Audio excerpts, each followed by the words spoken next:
Today we will be discussing on MME 102 and MMEL 102, that is related to obstetrics and gynecology of PGDMC's program. To discuss the issues, we have three experts today. To my right, Professor Sunesh Kumar. He is professor at All India Institute of Medical Sciences. He has been involved in our program as a course writer and also editor. To his right, Professor Chitra Raghunandan. She is professor at Lady Hardinge Medical College. She is also involved as a course writer and editor, and also has been involved as a counselor for the PGDMC students for last 5-7 years. And to the extreme right, Professor Gauri Gandhi. She is professor at Maulana Azam Medical College and also has been involved as a counselor. Now we can go to the normal labor, because we expect the institutional delivery to increase, but unfortunately it is around 30% or so. So wherever there is facility for institutional delivery, we should promote it, but even if it is a home delivery or it is a trained Dhai is conducting the delivery, we should know that what is the physiology of labor, what is the complication possible, so that we take the prevention in time. Dr. Chitra, will you tell us that what is the normal labor, what is the approach we should have? Pregnancy in human beings is unique in the sense that till 9 months the baby is nurtured in the uterus, which is closed and it protects the fetus, and at the end of 9 months, within few hours, suddenly the labor contractions start and the baby is expelled out of the birth canal. So this is labor, and when we call it as a normal labor when a baby which has reached the period of viability, the period of full maturity, that is between 37 to 41 weeks of gestation, and the baby which is in normal lie and position, that is in cephalic presentation and more commonly the vertex presentation, without any aid, with normal uterine forces, labor pains is expelled out of the uterus within a period of 12 to 24 hours. So this is what is normal labor. So considerable energy is used in this process in that few hours, hence it is called labor, and it is associated with pain also, hence it is called, these are called labor pains, which are very significant and appreciated by the patient. Normal labor has different, it is an interplay between the anatomical factors and physiological factors. These anatomical factors are the maternal passages and the anatomy of the baby, and the physiological factors are the uterine forces which push the baby out from the maternal passages. Now the maternal pelvis is obliquely placed in an erect posture. It has got a pelvic brim, the cavity and outlet. It is not a straight barrel like centrally placed cavity, but the cavity has a C-shaped curve curving from anterior, the pelvic brim, the cavity and the outlet. It forms the axis is a curved passage. The baby has to pass through a curved passage, and this is possible by the powerful uterine forces which forces through this curved passage. The pelvis prepares itself at the time of delivery. The pelvic sacroiliac joints, the pubic symphysis, they all relax at the time of onset of labor. Even little before that, in the last few weeks of pregnancy, they become lax. The soft tissues which are covering the inside of the pelvis are soft and they are ready for the passage of the baby. The pelvis has brim, cavity and outlet, and the passage, this passage should be sufficient for the passage of the baby. The term baby has a size which should be well fitting into this pelvis and should be able to pass through, and that is what is normal labor. We can have the baby is maintaining itself in an attitude of universal flexion. This is it is forming an ovoid, just has to reduce all its dimensions, and when it is passing through this pelvis, all the diameters, they are all getting compressed and it is able to squeeze it out itself out of the pelvis. The soft tissues are easily compressible, but the fetal skull, which is first to enter the pelvic rim and is able to pass through the pelvis, this also has got an adaptation mechanism. It has got its sutures, it has got its fontanelles. The sutures are able to somewhat ride over each other. The frontal suture goes below the two parietal bones.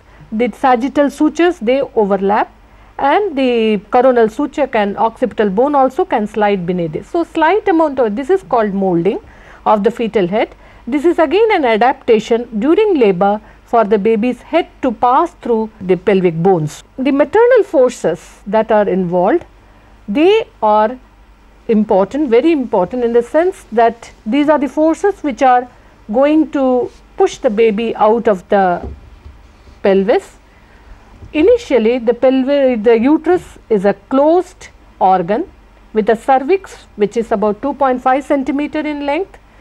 This cervix is taken up into the lower portion of the uterus or the lower segment of the uterus, which is developed during pregnancy from isthmus. That isthmus is a portion between the anatomical os and the histological os, which is about 2 to 3 millimeter in a non-pregnant state, but it now grows up during pregnancy as the baby grows up, and the upper portion of the uterus, which forms the upper segment, is muscular, whereas this lower segment is somewhat less muscular, more fibrous.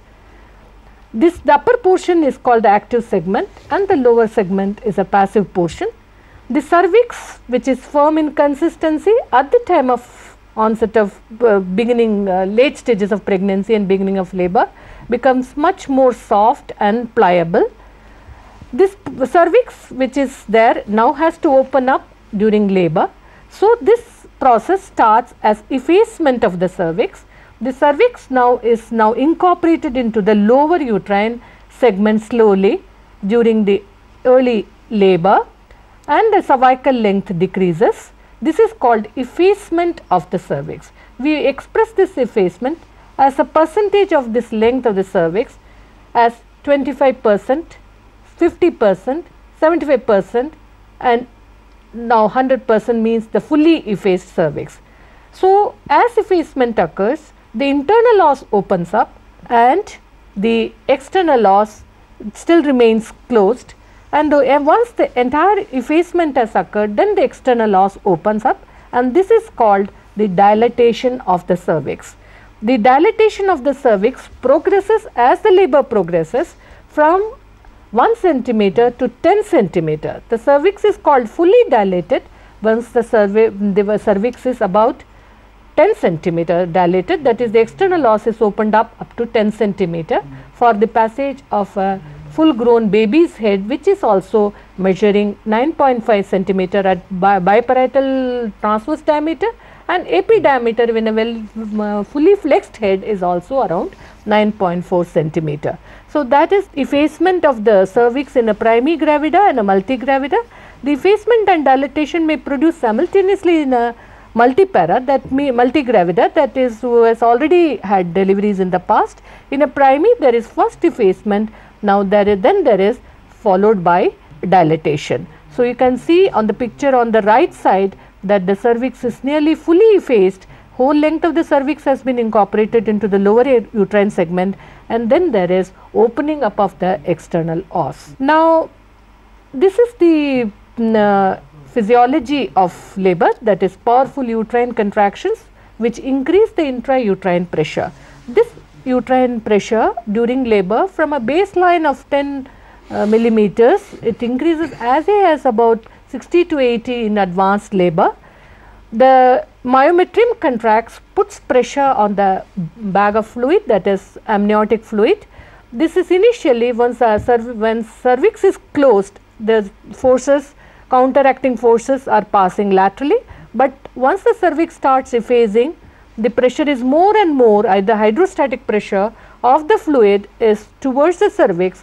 Now, this effaces the cervix, opens up the cervix. Once the bag of membrane ruptures, the fetal head directly comes in contact with the cervix and it further dilates. Now this is the cervical dilatation can be put in a graphic form.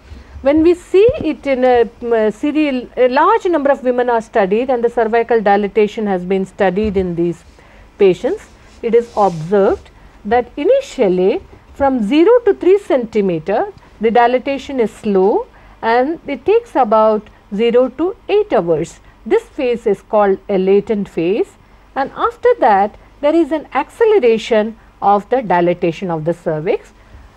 There is a phase slope, a fast growing slope, and this dilatation now starts occurring at the rate of 1 centimeter per hour in a primigravida and maybe 1.5 centimeter per hour in a multigravida. This is full dilated cervix. The pressure of the fluid is now directed fully downwards. Now that is the labor cervical dilatation presented as a graphic form. It is also known as the Friedman's curve. Now the latent phase, if you see in the first stage, is lasting from 0 to 8, and this is the phase when the dilatation is from 0 to 3 centimeter. After that there is an active phase, there is an acceleration phase, a phase of maximum slope, and then there is a deceleration. From 4 to 9 centimeter the dilatation is occurring at the rate of 1 centimeter per hour. So by another 6 hours or so the patient should be delivering. So average duration of labor in a primigravida is anywhere between 12 to 16 hours.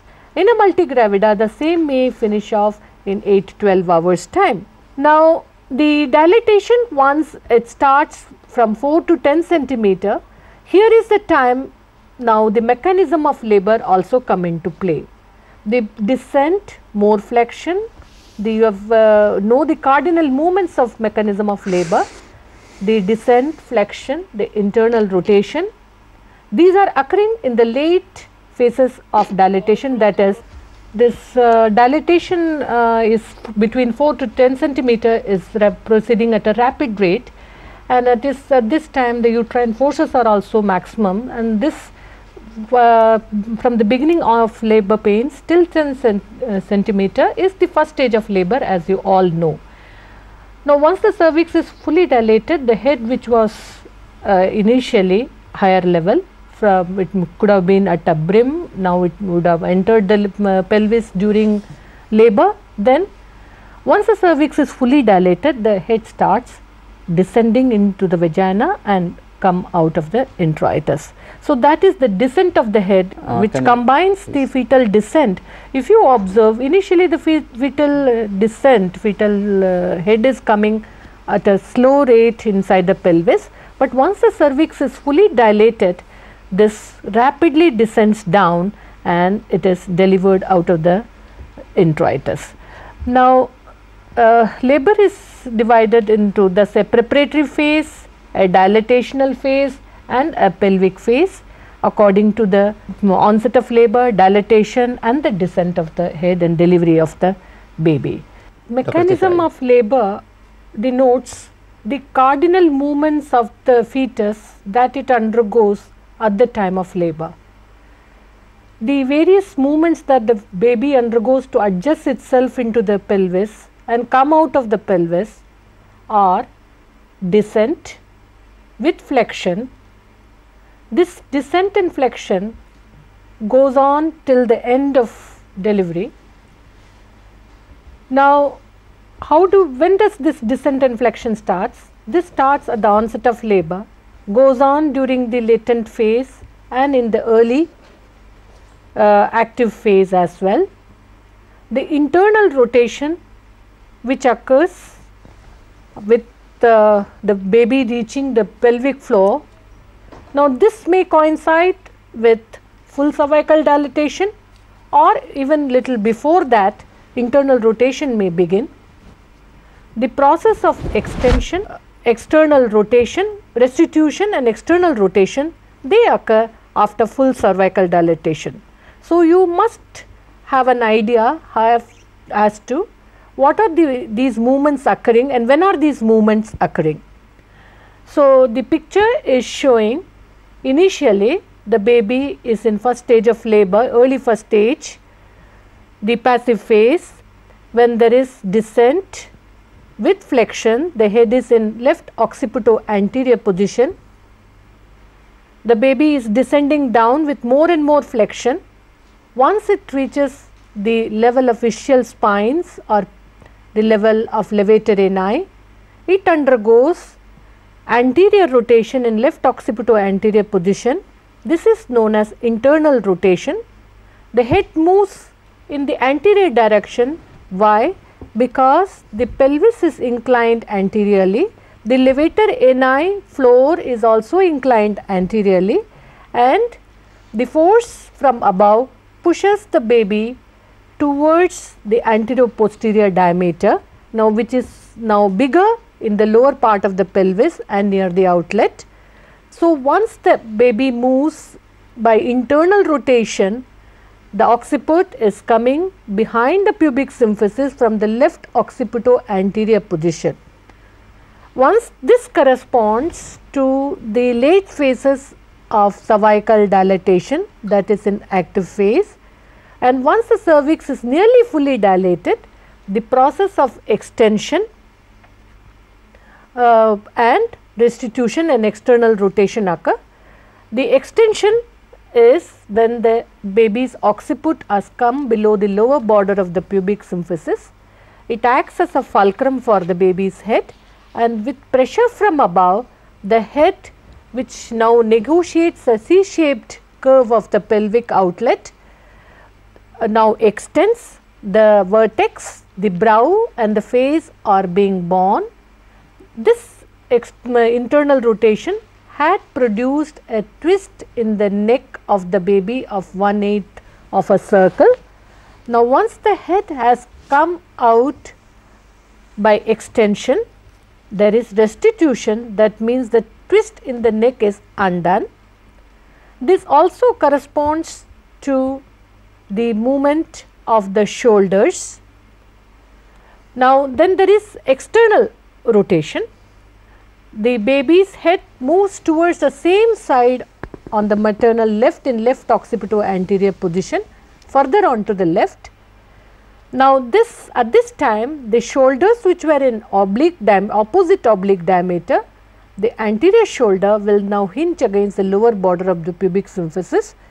As the pressure from above continues of uterine contractions and bearing down efforts on the part of the patient, the posterior shoulder sweeps out of the introitus, and once that is released, the anterior shoulder just falls down in a natural labor, and the baby's body now slips out.